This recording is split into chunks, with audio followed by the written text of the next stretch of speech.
আজকের অনুষ্ঠানের প্রধান অতিথি মহোদয় ইতিমধ্যে আমাদের মাঝে উপস্থিত হয়েছে।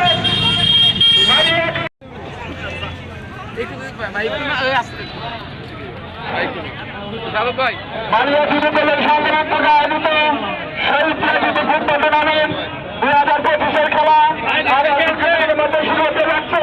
ইতিমধ্যে আমাদের মাঝে উপস্থিত হয়েছে আজকের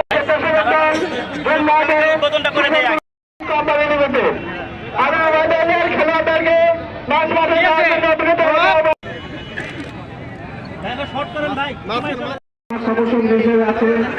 আমার সহযুব দলের বিভিন্ন পর্যায়ের নেতৃবৃন্দ, এই এলাকার আমাদের যুব দল, স্বেচ্ছাসেবক দল, ছাত্র দল, বিএনপি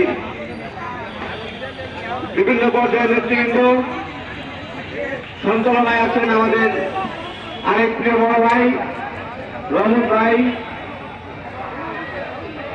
প্রিয় ভাইরা আমার, আজকের এই মহতী অনুষ্ঠানে আপনারা যে আয়োজন করেছেন এবং সুশৃঙ্খল ভাবে যে খেলাটি শেষ হল, আমরা সবাই আনন্দিত এবং গর্বিত।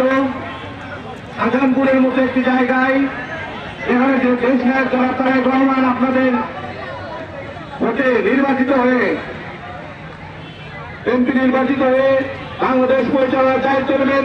যদি জনগণ চায়, আপনারা সবাই চান, আমাদের দলীয় সিদ্ধান্ত আসে, দেশ নায়ক জনাব তারেক রহমান এখান থেকে এমপি নির্বাচিত হবেন এবং এমপি হওয়ার পরে বাংলাদেশের জনগণ যদি চায় তাহলে তিনি দেশের প্রধানমন্ত্রী নির্বাচিত হবেন।